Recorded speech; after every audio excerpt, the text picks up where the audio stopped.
Pentecost iti hitu jing kali ni bange Pentecost mo bang dia bang tiki pare si zong ina sa thau jing wa hi zong le tua mi pe hi gen khanai si wa tu jing kali ni me lama commander iti je uchini neu khat angena som na tin na Greek ham a hi si je mo tua mi hi i theyu khat ivane mo tu jing kala isa neu khat isa bang deu da wa tua mi ku Greek ham lai sen thua bang dia Greek ham ja ka pasien tu gen ten again ne si veli ingai su ngai mo again tri ma pa de su Christ le ya alen la ya mithu pi pen le kha atam zo ka pi pen te Greek te na ki le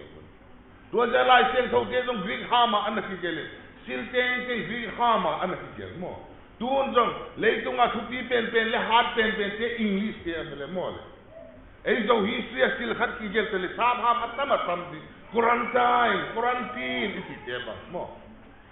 sab ha ma ki gel atam di tua ti bang deu dana Greek ham anaki ti asia tua ja Greek ham Pentecost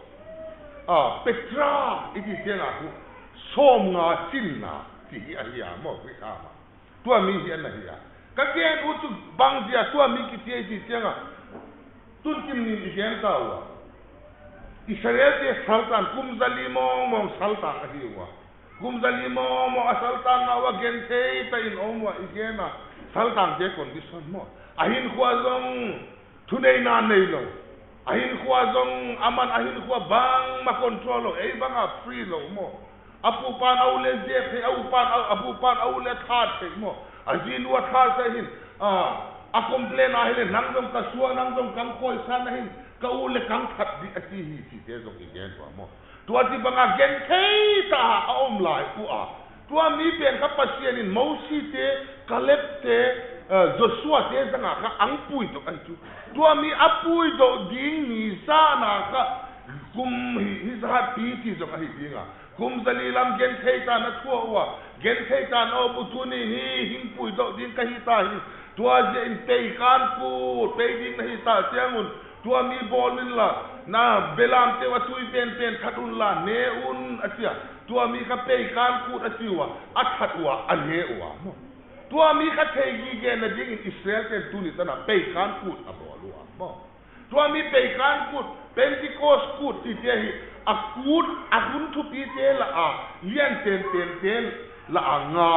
ki ten ke la Pentecost ku pe kan ku del za ri adia bang dia pe kan ku kang ge de si da te te diwa hi akut thu pi te lawa tua te ka kana e ya hele Good Friday Easter Sunday Christmas no tua ti banga pe kan ku Pentecost ku bota ku ti te ti tuam nga oma tua te aza te wa Jerusalem a para kilometer som le nga a khom te ate khom ti Jerusalem a akisu tua ni tua mi pen ka akut aza khom de uchi tua hulla ya ite giu khatu Jerusalem a mi o mai kha lak som le lak yet ni mi lak som le lak yet bala kilometer som le nga akin bela mi hing pe di tu ni a pe kan put vel mo imam pa je su Christi ni vela tua mi kur kha hi a Pentecost ni Peter te na tu gen lai vela mi hing tam ding dan su lak som ni le lak le lak bu bang phadi nga tua na chu lak Manipur population ka thai khian lo hi lak som ni lak thum tua census nukia pe na ti khani ka thai riau ka ro ma ti jong ti mai thai dik lo mai se Manipur la mi om teng sang a tam zon azat ai chu if you lie vela MYC ki zat la mi za sagi ta gen a phale Kadeyo mi tamsa me chiwaku. Hi Pentecost good vel azat tiang wa mi tam da kalung simin. Zani tala vel in kahisaba. Tu amiku pai kan kut pen azat uin. Amau iji para sala kipu do na tegi ge na pai kan kut azat uin. Tu amiku para angsim suin ni som nga tin na ku Pentecost good angsi wa su. Tua mi pen kha Hebrew bange Haksafot tiber ke biu lama mo ai wang agri ang la kia tiang aku Pentecost ki si mo amo Israel ham ta amo ei zo ham ta tua mi hele sa pha mang la tia tua mi ai a sa pha ma pen ki sa ngai chu tua mi ka bange Pentecost i tiang aku bange Feast of the Harvest ti yang sa te amount tu hun lai ka a hai ti teu la mo da na bo hua Israel gang lama amo Middle East lama tu hun lai a hai ti ru a tung te ku tu ni a pasien ku a ki pa ku gen na tu mi anei tu mi ku Pentecost ana ti wai chu tu je ku Pentecost ki ti pe ni mang pa Jesu Christin hagau siang to apia ma sanga lam kum sang lama para Pentecost pe ana ki sang ta si kha i thei na ji i thei siam di wai ka te sia ale ei za pa ku kang get dia ku ei za pa hi le tu nia i thei siam ma din kha tu ei za pa ku i mang pa Jesu Christ ei te tan dinga hin si ta ni thum nia thau kia ta mo i thei sao repeat lo le lo ni thum nia para kha thau ken a tho kia a para 40 days ni som li pen leitunga om chu mo anua zui te kamun tuam ma hilau le ti tuam te kimun a tho kia nia para ni som li leitunga om ale ni som li ob zo a vana aka to zo ni som ni aka hagau siang tho nua zui te ku nga a ho min imang pa Jesu Christ ho kia para ni som nga chin na hagau siang tho ki ho tua mi pen ka a ho mi ka zuda ke ni dang la ya para anazat iti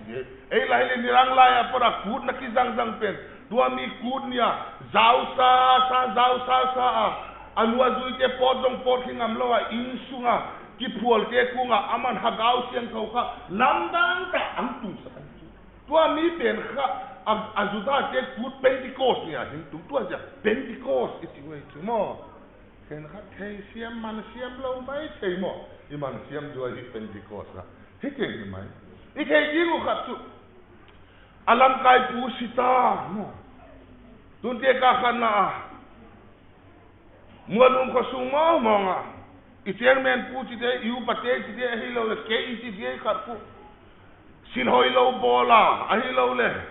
zum hoi ta out ti te hi lo le khomi pi te mong in hing koi dingin kei nuwa zui pen kha ia mi nga e kha ana om dingin tam lawa e ka sunga tua mi pen kha mua lung ko au ti ten khola ya kha sing crossing po sa dingun zutlap ten te ta hing te dingin huwa puswa mua lame khara in khai lum di ale huti bang ahile alam kai pa ki khai lum ta ai ama thu hil dan zui te anwa zui te jong heya ome tua te jong tua ei la banga ham thau na the aki bol ta lo di jong tha siang dia ve mo pa so lam son thang zui cheng jong tha siang dia ve gol he dia ve cha ha wol atama ta mai tua te zawa kha in sunga ki bu ve bol tua ja imang pa Jesu Christin mo om hin hianun la ala to hin hianun hamuan pa kang sol di hi tua mi hamuan pa asol masang mo mga koi mong ka dia gospel tan tin pha na sem ngap ding na sem ngam di omlo ti khai mang pa na the chu mo hi asang te nga Good Friday vela get ding a hi kalung tang ka ngai sut na khara nuwa zui te ni mang pa Jesu Christ azui lai wa mo ki thei ding khat chu van gam amount thei khala mo van gam thei khala lei tunga pen ama leng hin chi de Piten loi zong so han loi zong apon siang imang pa si so wa alung tang ung ki hong pa nai chu kum thum jim je thu a hi la zong tua mi kha van gam lam hi aleng gam hi leitung aman leng gam siam lo de hi chi thei lo leitung a leng gam hin siam dingin ama leng hin hi dingin wa rom kum pi pa to na hin to dingin juda sky or bang ke finance minister ni di mo tua tiang a khu bange khen khat te mo ke defense minister hidi tuam hidi tua mi ding kinema ajuai chu no azui den mo tua mi ben bang malo ta akha Jesu Christ cross do na anki kai kang tu apuo na didan no mo a om khom lai wa mi te asite jong kai tho adam lo te jong dam sa tho hi tia om lai a bang malau ta a hua crossunga angki khai pen tu ni ponama ma tu mo kum thum ave zu bitel loin bang gen ta dia mo bange hua sian pu mang pai sia a si pai abila satan mo tu ami ba bitel Yesus Kristus satan le sola ya ka ko wa upa kup suan pau ka pu loin tu thei van na thei du ai pasuan mo no chinen thei mama van a tua min kha tua ge na piterin chi abila sarat sa ya khola chet de o aliang sat khalo de o chiere mak no ya khola de o chiere aki control de o ti o ta to liang do sa ge je na sa di ma vau sa so le sat sa khola de o ti ma ya ma mo tua mi ye tua ja ku abila sa avele mo tua mi kha hi ile tua ja pite ke bang teng wa sien kang zui vele mang pa ti tua mi ni kha ti a minister vi akine na jewa bang teng wa sien mo alen ten wa sien ti su alen ane hol na pen ai chu ta mo a kha man wa sien chu mo eila hile i kha gen seti dan mi mo pa mo ko ye kharin akla khame a bank manager khame kharin wa sian la mi kharin zuile mi mo nang bang mi mo sukta ven khau pi ken la ma je khan om thei ye to je bang teng nuwa sian kang zu yu hi bang teng nuwa sia zu yu ni teng to ki hawa ni teng to ki selwa ala sa a azui pau akine mama lien ta hidinga akine pau hu ni tambang maya sinkro sunga bang ma bo the lo wa ti khai chu nuwa zui te na asa da alung tangu song kiam piterin ken ngati ben kia ta bang ati pen agree a original sapa mangkile ke I'm retiring no ke ka retire ta ke ka top ta nuwa zui ka hina pat ka top ta ti le bible siam te na ke chu tua minia ke ka top ta ati ja mang pa Jesus Christ at po kenya pein len nu me te kwa Peter len wa du te bahilin Peter kha nu du ya simno lo hi te mo galili gilang timu wa ku nu du apom kia pan tu jin ka ge dan ko wa le na ku amat lo mo tua mi apom kia pan Peter pom no lo hi te ke ka top ta ti hi le le lu tang le mo ko mi tan ki zu tua mi ni tu tung vote ki simin lam ta ka om kha akai te mong ang huai sia da bang electric khu ma khedu au sabayu mo akai lo te ka ye om sin hien ponama ma wa tu te dong bang te nuwa sia ju yu hilo pi mo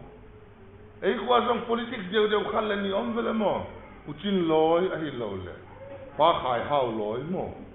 tu tung na zui pa ông khai lo mo le ta te bang na chi tu ta nang dot khat om chi mai chi ne ta ta mo ta u bang man nu sia lo piu mo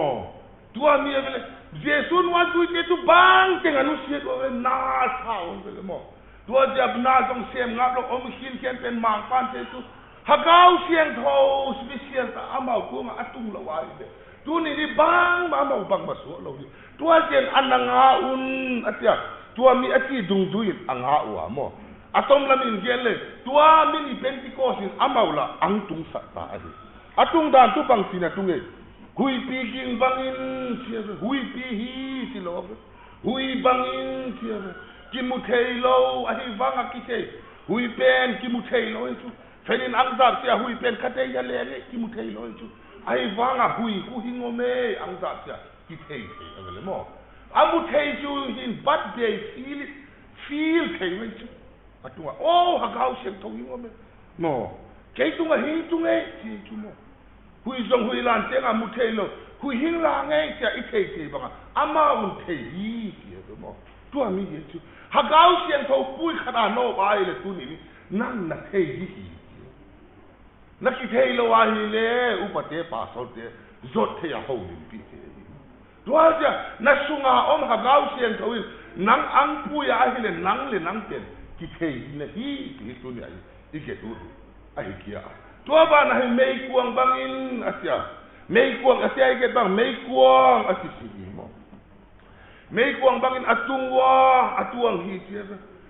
mi khatunga tuangin batuang kia in bapei hilo atungwa mei kuang banga khati tia in atuang hi tia mo tuang mi kha khatunga tu ni ai ke banga ni tuang milo khatuang tuang milo amau kha mei kuang bang tai bin amu hi tia mei kuang tu hilo mo tuang mi tua je tua mi angop ta in pasien silbol theina nei in tua ti ni hagau siang kau ang pai tau tua mi hagau in ang pui ta hagau in ang ki pui sa ta tu ni ai ke tu tua hulai ta kha I Pentecost manga pe mo mi gam som le gam sagi kha Pentecost manga kisu tua hui tua mi lai ta kha tu ni kala zo mi sa Peter in thu ang gen ti aham ti tua za mo uchi ni nagian len al se thang khal ha ma ki za bai ki ha ma ti mo in mo mana ge len al se uchi dan tra za we ki ta mo ama ham che za lam dang thoi do ja ama kha tu ni hi lim za utui za mo ko pho lo ke ka gen kha ngai ta de ka gen khal zo ani ve na hi van hi chi dan kha kana experience kha education kha si ga ma hal na angoma khang lai deuh tian chu thei lo di hi ya LCC ko bang tan hei khat tian chu thei ang ki gen hen huna na sa tai tua mi hal na penin proper ka hi lai hi ya Tripura le Assam boundary a Mizo te mission field ka tua mi mission field a ka askulwa naw pangte tua mi hal na in aw za pu kha si ga ma ba pe pen tua mi ava pu tua pan ku anaw pang ting hal la tua mi mun cheda BYF General Assembly kha in amasa para program anane in seminar omding achipen keito colonia ken khaten thei vai miang boy papa BYF mina tua mi a hi naw pang neu no mo tua te ka koi te gual itu dia hia thang robin naw pa banga ta ya min ka mang hil zola tua te gual kha hi tia kha lang ki sa te rang peun la mun mang pa pasien ko nga thum na ne kanu mo na ngai da min ka pa mo na ngai da min mang pa te thum na ne la ki sa te tui ma mo tua mi pen hu bi school sunga hal na atung hi ki te chu ale bia in ka jinga tua mi kempas ilu chetu ilung tang ti tuam chet mo ka in lama kanu dam lo chi te om khanon lo ka jinu bangana chi te om khanon lo ka pe su tiang in tua ti te ka tua su dingin bang om khanon mo lo ilung tang pasien na om in pasien phat hut na ilung tang gimin mo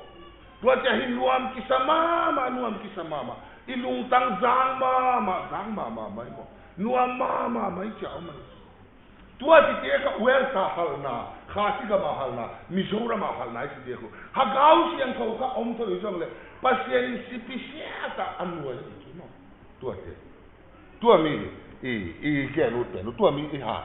ke tua je ka tua ti bang de dana Pentecost ha gau si ka Pentecost ya anua ti no ju pas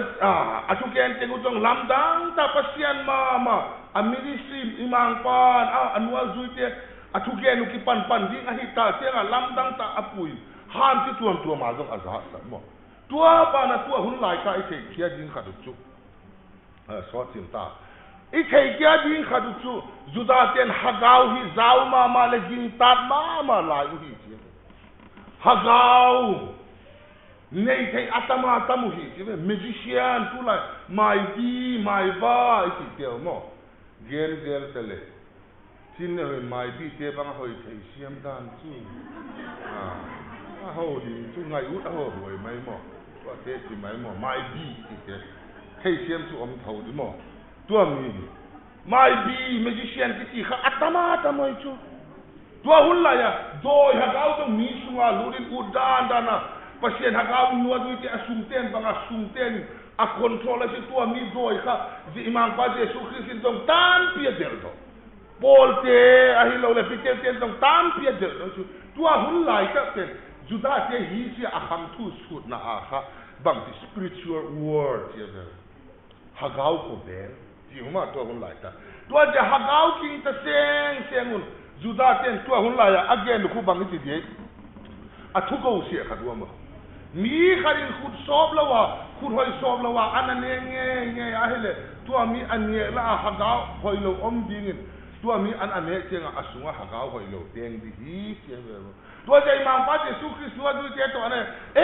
an wa du ten a khut sob lo che si ge na again na umo tua mi la khata na kim ta do ei dong kin ta tuan tu mom vele mo ei to kite ka le la mi pe tianga zulein lama asau ka ne sukka ne dau si kiti mo so la ya pe tianga he isanga de kholo suang khat pu sa ki kan sa mo si velo ai ba ke hi pe aka ki bange ata sang lo jong ba tv kholo thua sim lo mo mang te jong thua sim kholo imut suak veng vung mai da ni da tu mo tinggal tenang aja tu dayu kiti dia le mo mang ti te dia do igen lo le i mang i kha lo chai the igen lo ai le mang ti te dong jin ka sia i tho le be ta pi ta ta i the lo mo khat be zan khada tang do ang do mo moi cha ka hat kha le lo ki do bang ti te abang tia nama abang tia bang lum alung khat lai mo mang ke hu tia khu thua sim khol lo mo ta san di le ama min bahan khale lo ke jong mo bang ti da ne tua ti khatong tua ja ama do hiti da na thu sim ma mo ha ga mo hingom di hi an ti lai ta enwe Philip na sep na hiti khat oma khu Philip pasien na asep na zol ta te hun lai extra makimuvani mi gentel khat pasien jinta ut omavele ale Philippine pitel le Johan baptisma pedinga ahat tenga ku pitel le Johan ku baptisma pedinga papen baptisma apie tenga ku pasien ha gau siang thong thak khat thupia ang tuamen atuan pen ku tua mai bi ti te tua adang siam putel khatin anna et avelemo Simeon kiti khat omben tua pat anna et cha lamdang sa seng pute tua na mezigu na silbol kay na penu kay jong hingpie sum na ti za darun kang nei di hi mo ama hu ja hu hagao ana tam mo tua mi ai tua mi hun lai mo i ke hun na tua ba nei tua hun lai ya ilai siang thau sim na wa bang ti ne gen nei ti siang itate hagau tin ten ging sa tunen hagau khu pasiena hingi pan ahilo chian zone ajia pen gual nei ta lo tampi leitunga apot do ta zota hi gual nei ta lo false prophet kitibe eila zongo tunia gi gen gual nei ta lo tamma ma mo pasien lama mi te pasien lama ahad ding le pasien deidana o ding tong hitualo ama pol pia lu te nanga polisi bola mo kagien je headmaster David Kabin again ku kavengwa ni khara zani ni ama khat pia din pasien thungai ding ni athielu hi che tua te loi te khade mo tua ti dan om mi khahin kon ki siam tha la hipang ki siam tha la aha gau hun damin om hella tua ti le ti te alung tang hui lo ko lam tung to ni hing lut le mo ko sa khu adik pen ahi ko sabat adik pen hi ko church of ai ti lo ti tuam ko om na adik pen ahi adik pen ki ti le tu om lo e yo na praise be tu jong dik pen lo khu lu chen jong dik pen lo khu Paul pi dik pen ki bang ti sei di la Jesus Christ ni amang le hun dam pa sanga aha gau to Jesus Christ ki jok khu tu ami ko hat tu am dik pen ki khai tu mo ko wa dik pen ahi ti te khu te lo tua hun la ya jong tua ti te tam ma mai tua dia khu nuwa weekend ki hil na bu khat ama mukala mo bang ti de ki hil sa na bu khat le tua mi min ku didaki ki chu tua mi agade chu not everyone who speak in spirit is not a prophet ye chu tua mi agade tu pi ma ka mi hagau a ham teng zo sie khu zol nei a hi si ye chu mo china chu tu lai gen tele pasien tu gen zo sie zol nei pian kha sie a hi si upa zo sie pian kha sie a hi si LCC zo sie pian kha van gam kai ding a hi si china to ki bang ai chu pasien tu gen zung mi tam ti pian kha to te dong pian kha lo ta tam ve mi khat pa mo Sri Lanka pur set ba bolin mi sang thum pian kha sa in ale Sri Lanka para le na hingleng sir in Bombay hingbo a Bombay bo aku anu le azinun ka agu ava enu mo azie tu athei masa na khatuam ale Bombay angbo chele azinu thailo kala akingai ti alom nun nana don che alom nu to ta in hotel a lut che azile anun vaden lut tu amia ba boi thang chi tu pa mi sang ni del pian khat lo ang pe sa azi thailo kala a che pa mo to ja khat koi zong tu gen sia upa apang isi pe zong amau te van gam kai je hi si chi ta ki zil sa na bu in tu ja khat tun zong khat tu pin tung le ei kwa upateng LCC teng koi teng van ka mai ki mu khom duai koi teng mai di lai ki mu khom duai ke lam ka ya mai di la mo op ile wang to ki sai van mo ai ke om ge ngin ti king ta bai sam si mo no lai ke na bang duai om khamai thei om lo khamai thei na si le a chiang lo chet di ta van kam tung mo mo ni kai na si ngam lo hey lo mo me di la mo op kha kon thei ma va e na ti kha nge le a hi lo na ta ku tua mi ka mo tua mi tua ja ku dunia bang again wai tua mi le khabu ka gen nur kha tu he is a prophet only if he walks in the ways of the Lord che tu pasian mang pa lampi a pe ke chau zol nei a hi u zania ike mo pasien a hi ke so iki pa na dong pasien a hi iki te isem hoi som dan dong pasien a hi mo isi mu som dan dong pasien a hi mo mi pan pi som dan dong pasien a hi pasien ina de ke tam mi bolen chi mong kha ilung tanga om khalo bol di hilama sil hoi a hi kha ko le hu en a peite sau hu tu ni zol nei upata ta LCC ta lam kai ta hiu hi LCC la dong ki en leo tin pasien en mong lo wa gen sul mai mo pasien dei dan a hi de mo hi sil khat bolen pasien lung lama de chi mo tua mi lam ke chau a hi a chi a mo tua mi di tua den tu nya kha I thei du atom ma khat tau to sot tim ta chang ni na tam thua pasien hagau na thei jing hui Jesu Christa ta in a hing piang tia puang hagau po ma hu pasien a ki pat a hi Jesu Christa sa in a hing pe ti po ma hu pasien a pat ki pat a hi tua hun la ya buai ma khat kia oma tua mi khu a hi le bang hi iti tianga khu Gnostic iti tianga ka tua min everything in the world is there every matter are evil tianga wa ma leitung a silom teng kha sual hi tua je sual sunga mo pasien ta pa ki piang ngai lo pasien ta pa mi hinga hin piang ngai lo hi tianga mo tua mi mai tu ni tana ging tanong song tampi ommo pasien thu ging tanong chi tuam mo kole sa lecture tie so mo amau agil lo lecture tie ba agil lo ti adon na di omlo salo mo ka lecture ka don Christian lecture kun Jordan dui gal ka kai teng Jordan dui gal ka kai teng pakai ka mu ji nga he na ti go Jordan dui gal na kai le so ta mu sen na mu ji wei chi mo Jordan lui gala Iraq om te hi chau lai Saddam Hussein lai cha mo Jordan lui gala ka le Iraq a lu ti Saddam Hussein na om di ma vel mo I ma pa kai on ti Iraq na hun di Saddam Hussein na mu di chi mai mo hasil na diam lo ale ko la kat lung tanga tuang kilam Billy Graham ko nga mi khan chat fu khara dol Billy Graham zona sun thum le zan thum mo nga pigil sunga om ti pen possible ma ti hi thei dia ma nga pigil sunga hui zong om si dinga mo hui om lo in mi hing khu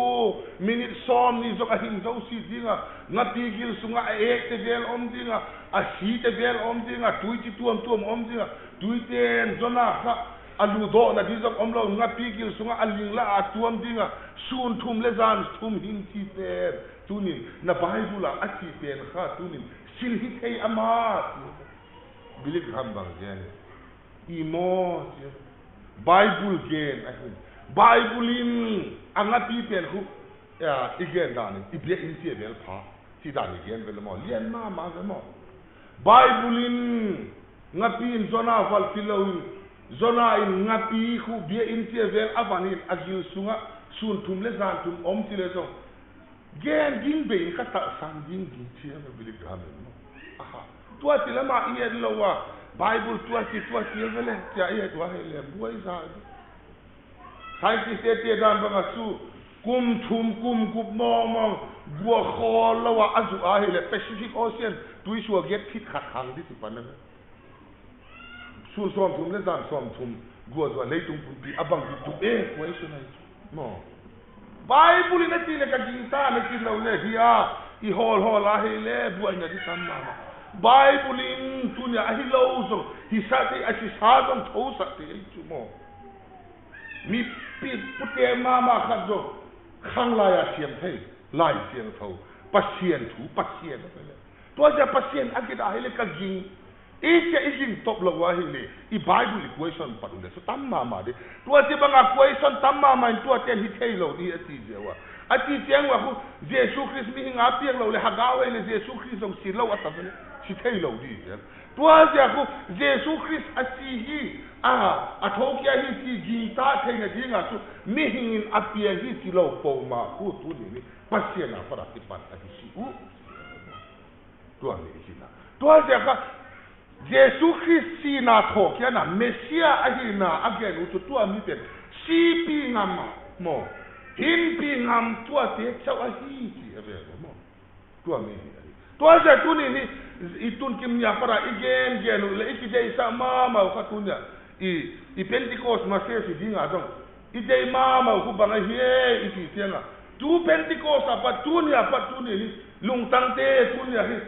muang kinot ikhwayo ke mama nuam kasama ma ke mo corona thula omlo ni dang lai to ki bang le le bien ke kai le mo lam kai le ki tuam lung kham na te om jip ko na te om hilo le ni ki te na te om ikhwayo tu mama ke ta do dia khu mun dang iba pole tu asive tu ki kha ding ki te zo ahilo le ban te to ahilo le lockdown te to ki hong ti tuam tu jing kala ige te zo mo mi sao mama lu sei baka research tuam get na ka in tu ba ge asia kan na tu July tana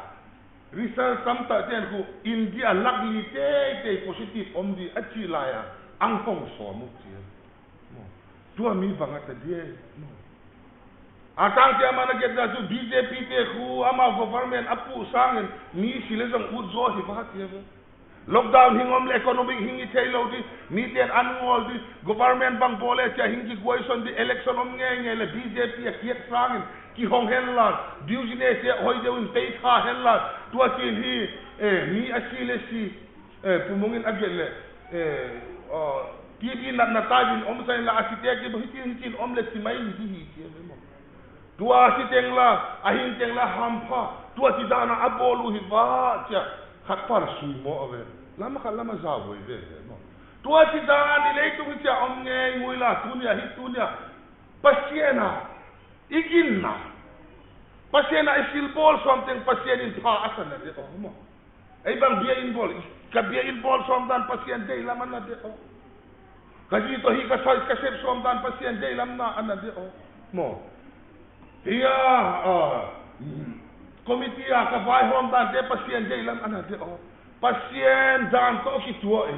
Bible to ki tua e pasien gen dan to ki tua e kia tua mi nge tenga hui lai siang thausan ya ige te bang dung su ya hagau pui da ki om te din dua mi pen kha pasien dei lam in pol to tianga hu pasien in tu su na ige ma banga hagau ni sunga hagau pentikos na hin pe pen o nang tua mi pol ken dua mi nu mei to ki pol ken nang papi na hin tua mi pasal to ki pol ken zuva don ken Najite anne di omlo zian in zuva don ken na in sunga kal khada dong sakat dei dong ni zolo zanga sun sun na loto zatuma zu na don le bang suo dila ang tite himaemo sin kho dua minu na lung tha mama na le dong na lung tang kharin ngai dam su ta ve a hoi te na ding na inde ka vele tite himaemo sin ka lung tha ngai dam lo silo dua mi zui le khatuni hagawa kilim te hagawa igim tianga ku eima aka pentiko sing tu mo nuam ki sadi ipun te zo hing top bi mo ilung kham na te zo hing top bi atom na ge no ma a om pe leitung sang in alien zo hi ki pa un ti ave leitung pum pi le sunga om teng teng sa isunga pentiko si ha ga hu pe om pe alien zo hi